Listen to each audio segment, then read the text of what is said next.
45อันนี้45เป็น50พอดีสีผิวใสที่เซดิตผมวิตามินผมวิตามินจะเบิ่งในยางผมในมือมัดพัก Cadillac Motor Car, whose supreme quality,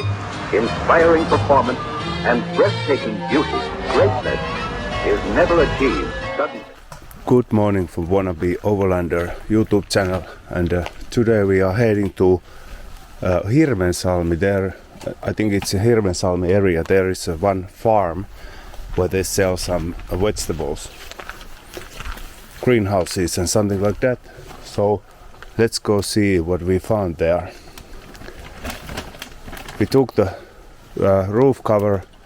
off from our car, and it was very rainy last night, but so now our car should be dry inside, and oil level is fine, anything is fine, seems to be fine, and I think today we are heading back to home. So let's continue. สวัสดีค่ะ สวัสดีครับ สวัสดีค่ะ สวัสดีครับ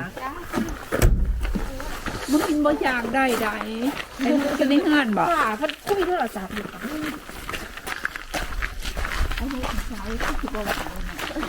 ไหนสบายดีเป็นมายุ่งสบายดีค่ะไม่มีก็เป็นไข่ก็ป่วยเลยค่ะ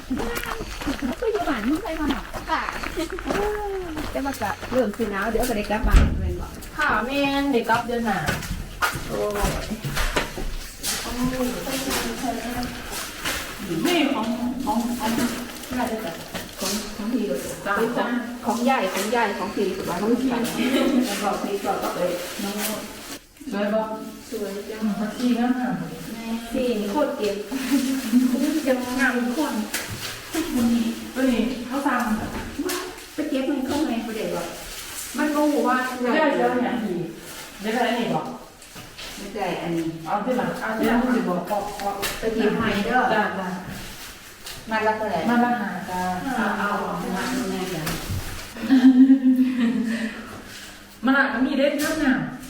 มาลา กินเป็น กินเป็นดูมันอันย่ายในสิมากแบบว่าให้มันคงอ่ะนะนี่ก็จะได้ล้างโซ่อันนี้ก็โอ้ลบมันคือเสือค่ะ ยินดีด้วยนะ อันนี้คล้องอันนึงไหนบ้าง เอาได้ค่ะอันนี้ได้จ้ะข้างหน้า ไล่มาอันนั้นเจ็ด อันนี้เทป ห้าสิบ อันนี้สี่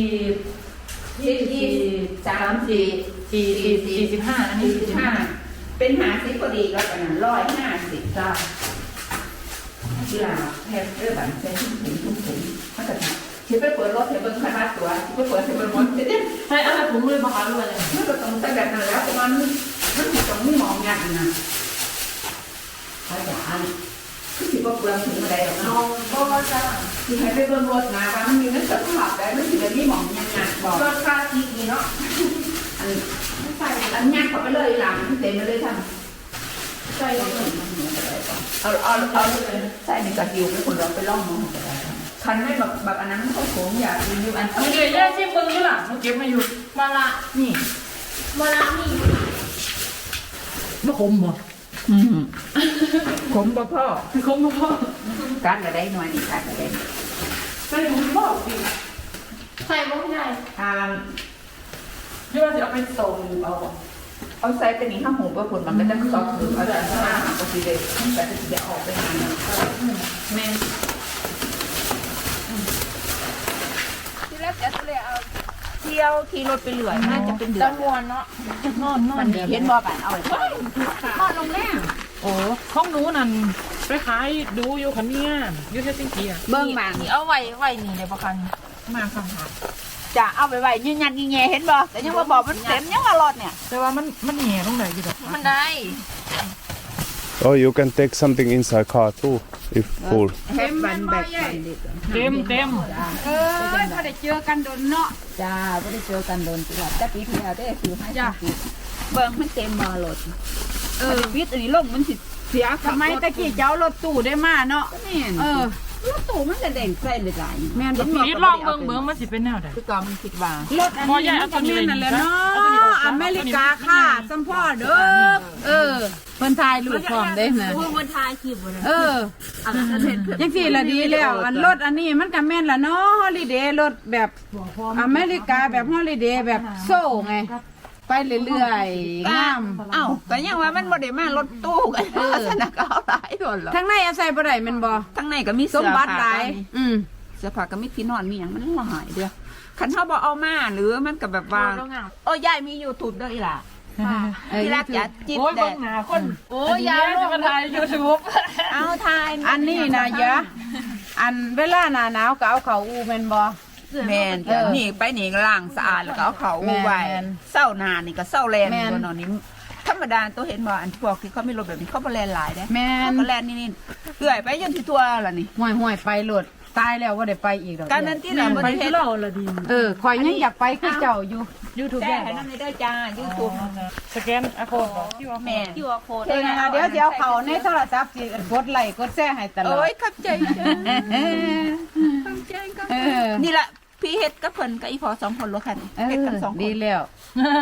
กดไลค์กดแชร์ให้ได้เงินใน YouTube เยอะ ฝุ่นเมืองกล่องแล้วเนี่ยท่าน ๆ สมัย บ่เป็นหยังสวัสดีค่ะเดี๋ยวอันนั่งมันก็บ่ได้ปวดขา งามเนาะแบบนั้นนี่เขาไปนั่ง ไปนั่ง สิออกกล่องเด้ เอากล้องมาถ่ายรูปให้แล้ว ไปโอ้ยแต่งตัวบ่งามเนาะแล้วสิอยากถ่าย มันบ่มาเฮ็ดง่ายๆเด้อถ้าเบิ่ง YouTube ของ รถคันนี้โอ้อีกอย่างเด้อยู่ข่อยสิให้ฟังข่อยเห็นตั้งแต่ในกรุงเทพมันพวกเป็นนี้100 ล้านพันล้านเพิ่นโซ่เนาะกูอยากหาแต่ก่อนว่าดีกว่า เอามันบ่แม่นได้ง่ายๆเด้อีหล่าอีไอ้เฮ็ดนี่ เบิ่งเด้อเพิ่นเอาไปเบิ่งอยู่ที่ว่าในอันนี้เขาซื้อเครื่องมันจังซี่ตาฝามันก็แพงนะ ต้องหูบ่ เรื่องกับสิตัดต่อก่อนกูไปเบิ่งหนัง บัดนี้ก็ซีสนิทบ่ฮะ หน้าดำๆบอกเพิ่นใส่ฟิลเตอร์ให้เด้อ โอ้ยดำก็บ่เป็นหยังดอกอีหล่า โอ้ยเขียวแห้งบ่เอาเจ้าว่ายังเคยกูเสือกูเบิ่งเสือกูนี่ลงปุ๋ย โอ้ยลูกปุ๋ยก็บ่เป็นหยังสิผิวใจสิเซดิตพอวิตามินบ่วิตามิน จะเบิ่งในยามในมือมัดปัก ธรรมดานี่รถมันต้องเปิดหลังคาแดดอ่ะ แมนนาร้อน หน้าร้อนก็เอาหลังคาลง แมนเซนทันโบนั่นล่ะเซนทันโบจะลูกจะสวยปล่อยพูดมันสิกะโอเวอร์เด้เฮลเนอัพอันนี้โอมาใกล้กี่มา So these two girls, they are family from this owner woman, one sister's daughter and brother's daughter, and they come to working here. They have working permits. So let's go see the greenhouses. How many greenhouses you have now? Two. Yeah. อันนิวทำอีกซูน Okay. Do you have anything here in the winter time or? No, I go to Thailand. You mean this all have to cut out Yeah. before the winter? Okay. No need to cut if next year can take off if one. Okay. If you want take, you can take. Okay. And after you can put kalkia. Yes. This kind of luomu. Yeah. Luomu. Yeah. I not put chemical nothing. Yeah. Oh, this luomu. Yeah. มันเป็นละลูกมันน้อยหน่อยนะนุกก็เก็บขายสิตลอดใหญ่ นี่ยัง อันย่างนุกก็ว่าสิเอาไปงานวัดเบิดงานวัดนี่นุกก็บ่ได้อันนั้นอีกแล้วท่านนี่ขี่นกโอ้ยนุกขายง่ายขายสบายเลยนะ ขี้นกนี่ขายดีอยู่เพราะว่ามันเอาไปกินสดๆได้ ใหญ่ กินหมด ใหญ่กะแซ่บใหญ่กะดี อืม นุกขายโลละ10นึงมันรั่วหมูไงเอี่ย Mm. แม่น มัน แต่ รั่ ยั ว ง ห มา มูบ้านนี้รั่วหมูในตลาดฟินแลนด์แพงกว่ารั่วหมูของฉันนะ แม่น แต่ว่านุกก็ตัดใจฟิตไปจะกินแล้วกินก็บ่หลายดอกก็คือช่วง มันคือหน้าหนาวจังซี่มันก็บ่เหลียงเร็ว มันก็เอาไว้ดนได้คล้ายไปเรื่อยๆนะ แม่น เอากาไว้กาเอาไว้ถ้าเฮ็ดขนมเฮ็ดแบบว่าพวกซุปพวกอีหยังแล้วแต่ก๋วยเตี๋ยวปลูกทิ้งไว้ลูกหลานมาจังซี่นะใหญ่อันนี้ก็มันบ่มีอันนี้หลายนุกก็กล้าทิ้งไว้จังซี่ก็เด็ดคันอยากเอาไปปลูกข้างนอกก็ปลูกได้เพราะว่านุกปลูกไว้หลายนุกก็เลยบ่ไปปลูกเอาไว้ มันอันถ้าเป็นหนาวๆมันเป็นยังไง ตายแล้วแม่ตายบ่จ้า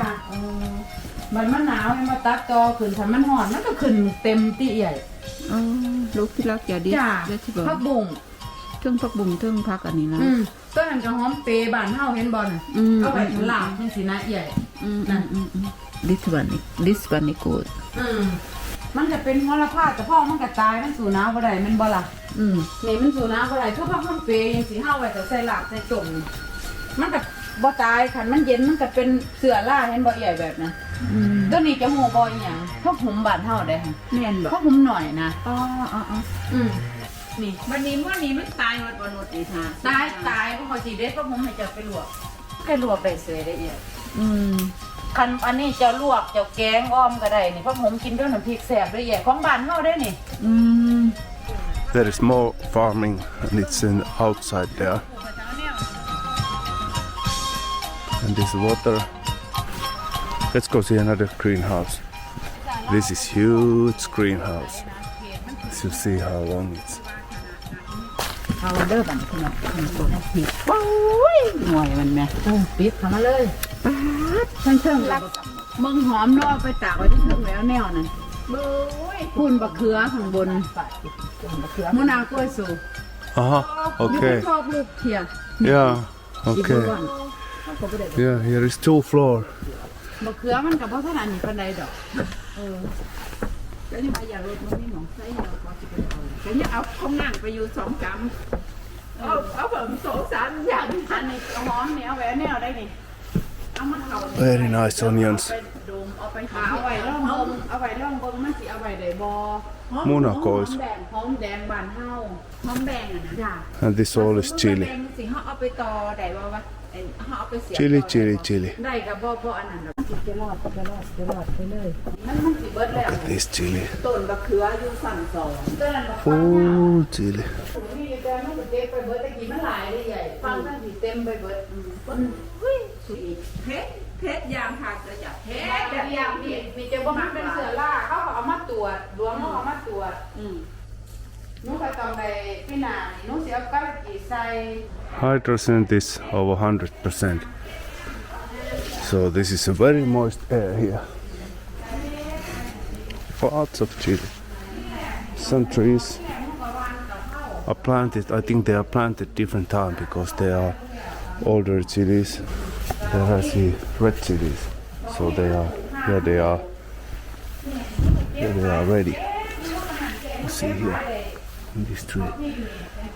หอมเปย์ก็หอมเปย์สิหนูกับกล้าไว้หนูกินเนื้อลาบก้อยแดงนะใหญ่ก้อยนี่หนูก็ว่านไว้ก็พอได้กิน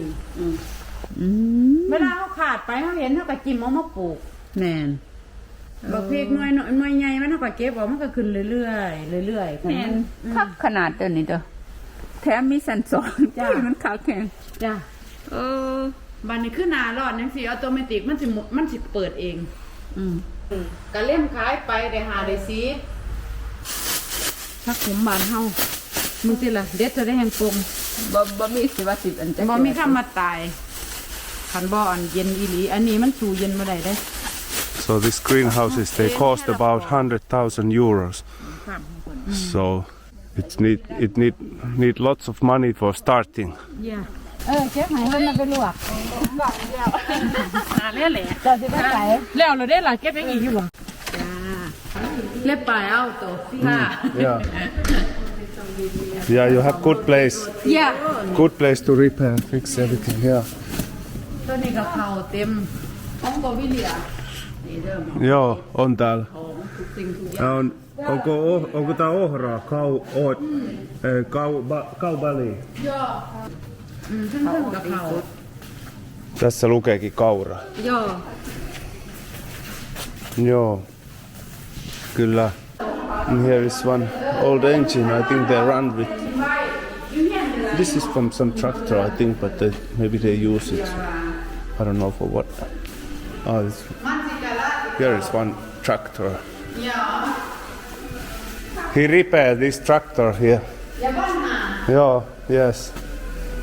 So engine is done, I think so.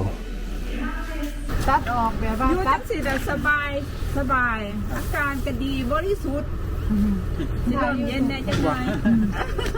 ยังว่าเอาเรื่องกันเด้อละต่อไปนี่มันออก แต่ว่าของนี่บ่ออกง่ายดอก เจ้ากระตัดออกก็ได้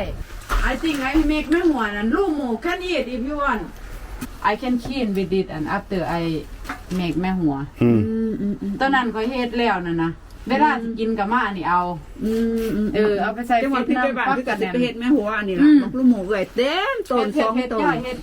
มันเฮ็ดง่ายสิตายเฮ็ด อันนี้นี่เวลาอันเก็บมาไว้เนาะบัดสิกินกับมาเอากองไว้ ข้างนอกมันเย็นเลยแมน กินใกล้กี่baby go after I go ทุกอย่างก็คือ Okay, that was a farm here in the Hirven Salmi, and that woman was live here.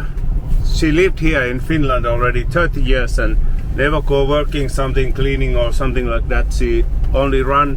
business like this with her husband,